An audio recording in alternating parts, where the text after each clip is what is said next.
पुराने ज़माने की बात है कि एक शहर में एक बूढ़ी औरत रहा करती थी। उसके शौहर ने बहुत सारी ज़मीन और जायदाद छोड़ रखी थी। उस बूढ़ी औरत का एक बेटा भी था जो कारोबार में बहुत कमा रहा था। इसी वजह से उनके घर में बेशुमार दौलत थी और किसी चीज़ की कमी न थी। लेकिन वो बूढ़ी औरत बहुत कंजूस और बदज़बानी करने वाली थी। वो बिला वजह हंगामा करती और पूरा खानदान उसकी आवाज़ सुनता।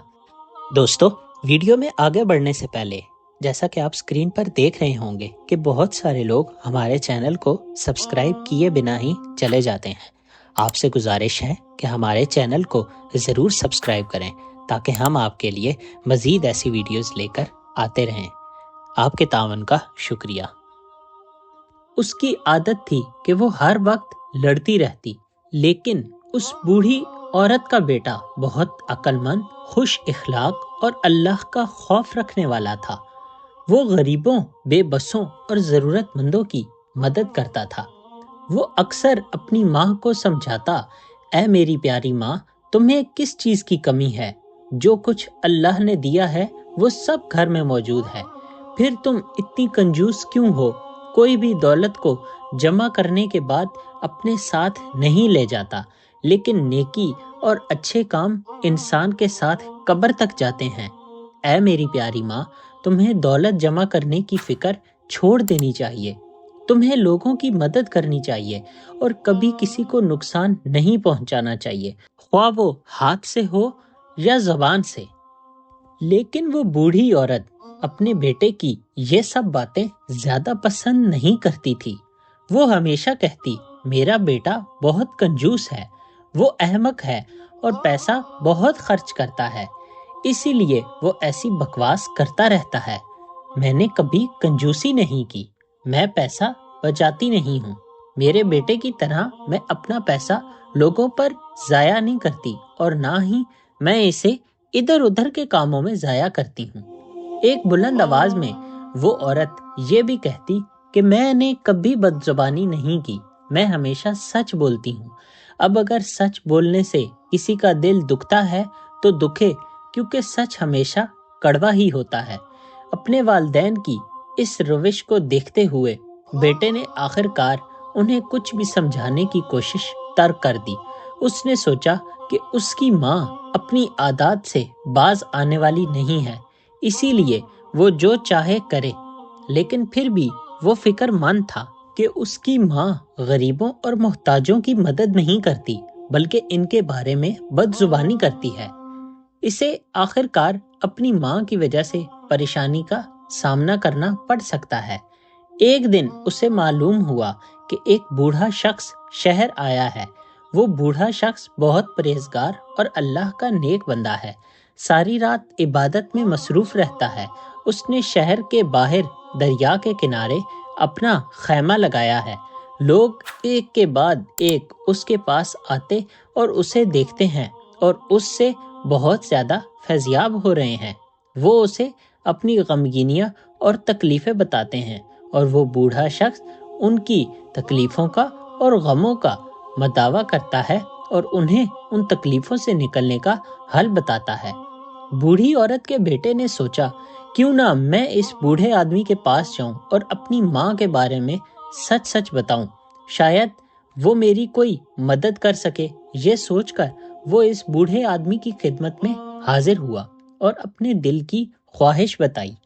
बूढ़े आदमी ने उसकी बहुत ध्यान से बात सुनी और कहा, एक अच्छा शख्स हमेशा दूसरों के साथ हमदर्दी और मोहब्बत से पेश आता है, लेकिन वो शख्स जो ऐसा नहीं करता और अपनी दौलत में से दूसरों को हिस्सा नहीं देता, बल्कि उनके साथ बुरा सलूक करता है, तो अल्लाह ऐसे शख्स को पसंद नहीं करता।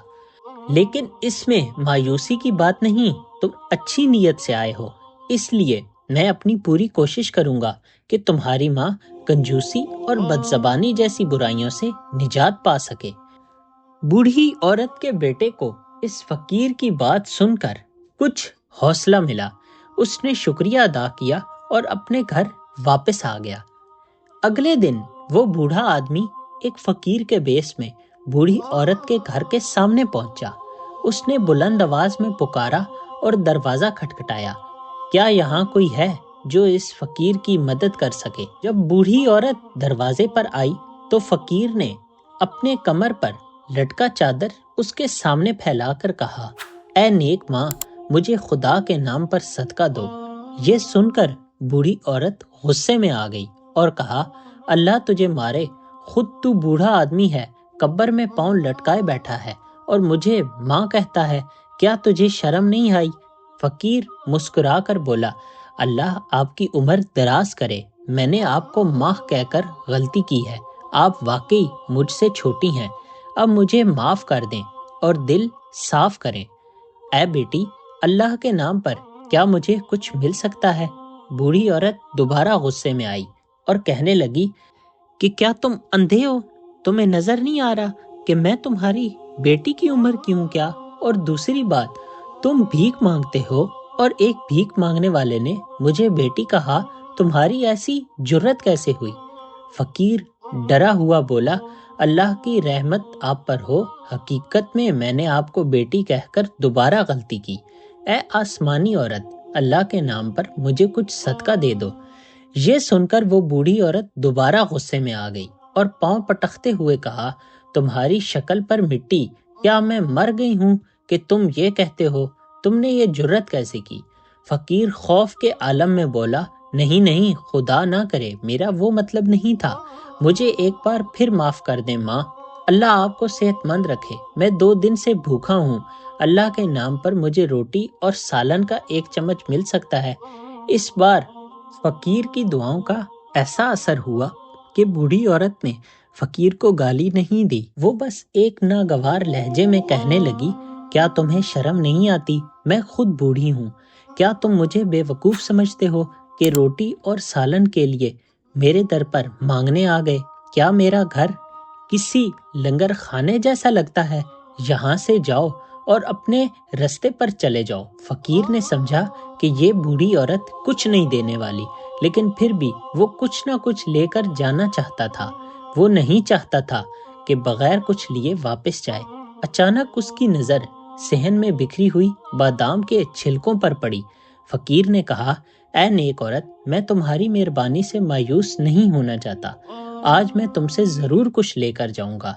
अच्छा, अगर आटा नहीं तो मुझे ये बादाम की छिलकियां ही दे दो। बूढ़ी औरत ने कहा, अल्लाह की कसम, ये कैसा बेशर्म फकीर है, ये सांप की तरह मुस्कुरा रहा है। क्या तुमने सोचा मैंने ये बादाम की छिलकियां बस यूं ही फेंक दी हैं?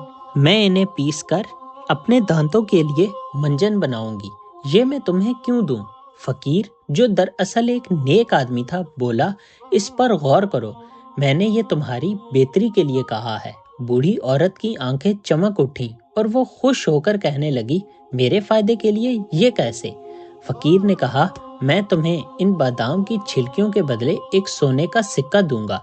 ये सुनकर बूढ़ी औरत बहुत ज्यादा खुश हो गई और बोली, इन बादाम की छिलकियों के बदले एक सोने का सिक्का? ठीक है, तुम बादाम की छिलकियां रखो और मुझे वो सोना दे दो। फकीर ने कहा, अभी नहीं, कल मैं तुम्हारे पास सोने का सिक्का लेकर आऊंगा। ये सुनकर बूढ़ी औरत तंजिया अंदाज में बोली, कल तुम कहाँ से लाओगे? क्या रात को कहीं चोरी करने जाओगे? फकीर ने कहा, यकीन मानो, ऐसा कुछ नहीं है, मैं चोरी करने नहीं जा रहा हूँ। बात यह है कि मैं हर रात कब्रिस्तान जाता हूँ, वहाँ एक कब्र के पास लेट जाता हूँ और सुबह मुझे नहीं पता चलता कि कौन 5 सोने के सिक्के मेरे पास छोड़ जाता है। कल मैं तुम्हें सोना लाकर जरूर दे दूंगा, अब मुझे ये बादाम की छिलकियां दे दो। बूढ़ी औरत ने ये सुना और बेसब्री से पूछा कि अगर मैं भी कब्र के करीब रात गुजारूं तो क्या मुझे भी सोने के सिक्के मिलेंगे? फकीर ने कहा, क्यों नहीं, तुम्हें जरूर मिलेंगे। बूढ़ी औरत ने ये सुना और फौरन बादाम की छिलकियां उठाकर फकीर को दे दी और बोली, देखो बाबा, अल्लाह ने मुझे इतनी बड़ा दिल दिया है, मैं किसी की जरूरत नहीं देख सकती। फकीर ने याद दिलाया, लेकिन तुम चाहती थी कि इन छिलकों से अपना दांतों के लिए मंजन बनाओ। बूढ़ी औरत ने हंसते हुए मुंह फैलाकर कहा, منجن کیا بناؤں گی، اب میرے پاس تو دانت ہی نہیں ہے۔ فقیر نے بادام کی چھلکیاں لے کر کہا، میں کل صبح تمہیں سونے کا سکہ دے دوں گا۔ بوڑھی عورت فوراً بولی، نہیں نہیں، تمہیں سونا دینے کی کوئی ضرورت نہیں ہے، بس میرے لیے دعا کر دیا کرو، میں اللہ کے نام پر دی جانے والی کسی چیز کی قیمت نہیں لیتی۔ تمہیں بس یہ کرنا ہے کہ آج تم قبرستان نہیں جاؤ گے، میں تمہارے بدلے وہاں جاؤں گی۔ فقیر بھی اس بات پر راضی ہو گیا اور وہاں سے دعائیں دیتا ہوا چلا گیا۔ بوڑھی عورت اب بہت خوش ہو گئی تھی۔ وہ دل ہی دل میں سوچنے لگی کہ اس فقیر کو دھوکہ دے دیا ہے اور اب وہ خود قبرستان جائے گی اور روزانہ وہاں سے سونے کے سکے لے کر آئے گی۔ رات ہوئی تو وہ بوڑھی عورت ڈگمگاتے قدموں سے قبرستان پہنچی۔ وہ ایک پرانی قبر کے قریب جا کر لیٹ گئی۔ وہاں لیٹتے ہوئے رات کا کافی وقت گزر گیا اور اسے جنگلی جانوروں کی آوازیں آنے لگی۔ بوڑھی عورت خوف کی حالت میں بری طرح مگن تھی، مگر 5 سونے کے سکے حاصل کرنے کے لالچ میں وہ قبر کے قریب لیٹی رہی۔ یوں آدھی رات گزر گئی۔ اب بوڑھی عورت کو نیند آنے لگی اور وہ وہیں سو گئی۔ جب وہ سو گئی تو اسے خواب میں ایسا لگا کہ وہ خود قبر میں لیٹی ہے۔ اچانک ایک زوردار آواز آئی جیسے بجلی گر گئی ہو۔ اس نے خواب میں دیکھا کہ قبر کا ایک حصہ روشنی سے روشن ہو گیا ہے۔ اسی روشنی میں ایک آدمی اچانک نمودار ہوا جس کی آنکھیں سرخ تھیں اور چہرہ غصے سے بھرا ہوا تھا۔ ایسا چہرہ تھا کہ دیکھتے ہی خوف آ جائے۔ بوڑھی عورت اس منظر کو دیکھ کر کانپنے لگی۔ وہ آدمی جو اس کی طرف بڑھ رہا تھا ایک دہاڑتے ہوئے آواز میں بولا، تم نے کبھی کسی کے ساتھ اچھا سلوک یا مہربانی نہیں کی۔ تمہاری کنجوسی اور لالچ کی وجہ سے تم نے کبھی کسی غریب کی مدد نہیں کی، بلکہ تم لوگوں کو اپنی زبان سے تکلیف پہنچاتی تھی۔ اب اس کا بدلہ تمہیں قبر میں ہمیشہ بھگتنا پڑے گا۔ یہ کہہ کر اس آدمی نے اپنے کندھے سے ایک تھیلا اتارا اور اسے الٹ کر کھولا۔ اس سے کئی سانپ اور بچھو نیچے گر کر بوڑھی عورت کی طرف بڑھنے لگے۔ اب بوڑھی عورت بہت خوف زدہ ہو گئی اور خوف سے چلانے لگی۔ وہ آدمی بولا، اگر تم نے کسی کے ساتھ کوئی اچھائی کی ہوتی تو وہ تمہاری مدد ضرور کرتی۔ یہ کہہ کر وہ آدمی وہاں سے غائب ہو گیا۔ سانپ اور بچھو اب بوڑھی عورت کے بہت قریب پہنچ چکے تھے۔ بوڑھی عورت خوف سے کانپنے اور چلانے لگی، خدا کے واسطے کوئی مجھے بچائے۔ اچانک قبر کے روشن حصے سے ایک اور شخص نکلا۔ وہ بہت معصوم اور خوبصورت دکھائی دے رہا تھا اور اس کے چہرے پر سفید داڑھی تھی۔ وہ روشن چہرہ بوڑھی عورت سے بہت نرم آواز میں بولا، بی بی خوف مت کھاؤ، یہ سانپ اور بچھو تمہارا کچھ نہیں بگاڑ سکتے۔ تم نے اپنی زندگی میں ایک اچھا کام کیا ہے، آج وہ تمہارے کام آئے گا۔ یہ کہہ کر اس نے اپنے کندھے پر لٹکے تھیلے سے کچھ نکالا اور وہ چیز بوڑھی عورت کی طرف پھینک دی اور اچانک وہ بوڑھی عورت کی نظر سے غائب ہو گیا۔ بوڑھی عورت نے حیرت سے یہ دیکھا کہ یہ وہی بادام کی چھلکیاں تھیں جو اس نے فقیر کو دی تھیں۔ جیسے ہی سانپ اور بچھو بوڑھی عورت کو کاٹنے لگے، وہ بادام کی چھلکیاں اڑ کر ان کے منہ پر جا گری۔ یوں وہ بادام کی چھلکیاں جو صدقہ دی گئی تھیں بوڑھی عورت کو عذاب سے بچا گئیں۔ اچانک بوڑھی عورت کی آنکھیں کھل گئیں اور وہ کانپ رہی تھی۔ وہ پسینے میں ڈوبی ہوئی تھی۔ بوڑھی عورت کا بیٹا قبرستان میں اپنی ماں کو تلاش کرتا ہوا پہنچا۔ اس نے اپنی ماں کو ایک پرانی قبر کے پاس پڑے ہوئے دیکھا۔ وہ بہت خوفزدہ اور کمزور نظر آ رہی تھی۔ بیٹے نے اپنی ماں کی اس حالت کو دیکھ کر رونا شروع کر دیا۔ اس نے اپنی ماں کو گود میں اٹھایا اور گھر واپس لے آیا۔ اس واقعے کے بعد بوڑھی عورت بالکل بدل گئی تھی۔ اس نے اپنی کنجوسی کی عادت چھوڑ دی اور اب وہ پہلے کی طرح لالچی نہیں رہی تھی۔ جو بھی بھیک مانگنے والا یا ضرورت مند اس کے دروازے پر آتا، وہ کبھی بھی انہیں خالی ہاتھ نہیں بھیجتی تھی۔ اور بوڑھی عورت نے اپنی زندگی کے باقی حصے میں سب سے محبت اور نرمی سے پیش آنا شروع کر دیا۔ دوستو، امید ہے آپ کو یہ سبق آموز کہانی بے حد پسند آئی ہوگی۔ اس کہانی سے ہمیں سیکھنے کو ملتا ہے کہ لالچ اور کنجوسی دونوں ہی بہت بری بلائیں ہیں اور یہ انسان کی بربادی کا سبب بنتی ہیں، اس دنیا میں بھی اور آخرت میں بھی۔ امید ہے آپ کو ہماری یہ ویڈیو پسند آئی ہوگی۔ ہماری ویڈیو کو لائک اور ہمارے چینل کو سبسکرائب کرنا مت بھولیے گا۔ اس کے علاوہ کامنٹس میں اپنی قیمتی رائے کا اظہار ضرور کیجیے۔ ملتے ہیں نیکسٹ ویڈیو میں، تب تک کے لیے اللہ نگہبان۔